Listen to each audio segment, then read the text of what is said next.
Welcome to Perfect Harmony Journal. Here are today's top stories.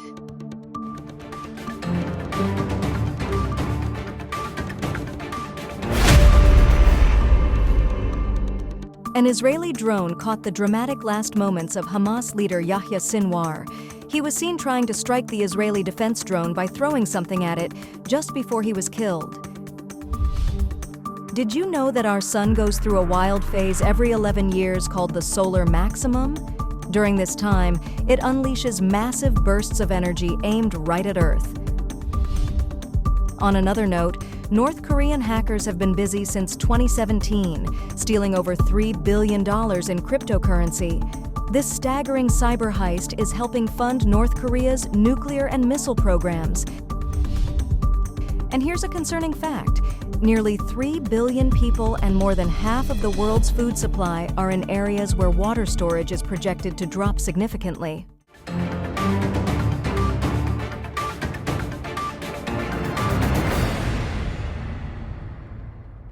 An Israeli drone captured the final moments of Hamas trap Yahya Sinwar as he attempted to hit the Israeli defense drone by throwing an object at it before being killed. Footage shows the drone surveying a building in Rafah, struck by Israeli forces on Thursday. Inside, Sinwar, with his face covered and his right hand injured by bullets, sat alone in the wreckage.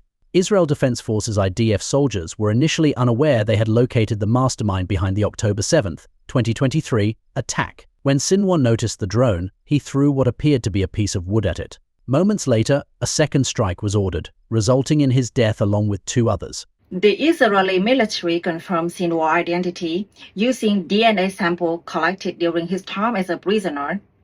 Additionally, IDF spokesman Rear Admiral Daniel Hagaro stated that Sinwar was likely injured and hiding while trying to escape north, where many Palestinians have fled earlier this year.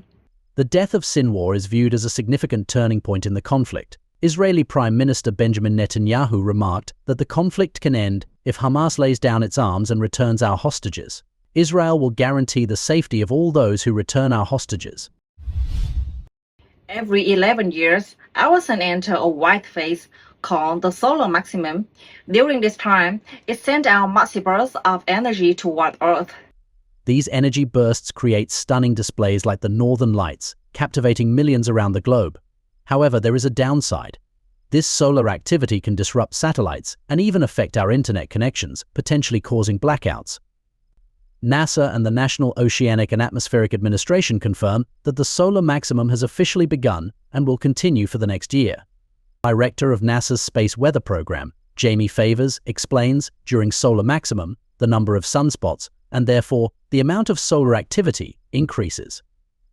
He also adds, this increase in activity provides an exciting opportunity to learn about our closest star, but also causes real effects at Earth and throughout our solar system.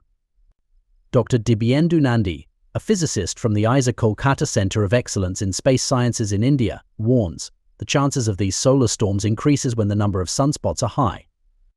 And the most intense storms can sometimes result in catastrophic orbital decay of low Earth orbiting satellites and disrupt satellite-based services, such as communications and navigational networks. History has demonstrated the seriousness of severe storms. The Carrington event of 1859 led to significant communication failures. If a similar event occurred today, it could have catastrophic consequences. A study conducted in 2021 suggests that a major solar storm could potentially disrupt the internet for weeks, impacting various critical systems, including communications and navigation. Since 2017, North Korean hackers have stolen over $3 billion in cryptocurrency. According to Microsoft's latest digital defense report, this enormous cyber theft has contributed to funding North Korea's nuclear and missile programs. In just the last year, these cybercriminals are estimated to have taken between $600 million and $1 billion. The report also said the lines between nation-state hackers and cybercriminals are blurring. Microsoft reports that state-backed actors, like those in North Korea, are using criminal tactics to advance their agendas. Microsoft has identified three major hacking groups: Jade Sleet, Sapphire Sleet, and Citrine Sleet, specifically targeting cryptocurrency organizations. But now, North Korea is stepping up its game. A new group, Moonstone Sleet, has developed a custom ransomware called Fake Penny, hitting targets in the aerospace and defense sectors, stealing sensitive data before locking down systems for ransom. Tom Burt, Microsoft's vice president of customer security, said, "Nation-states are becoming more aggressive in the cyber domain, with ever-growing levels of technical sophistication that reflect increased investment in resources and training." A water crisis of unimaginable scale is threatening to impact more than half of the world's food production by 2050.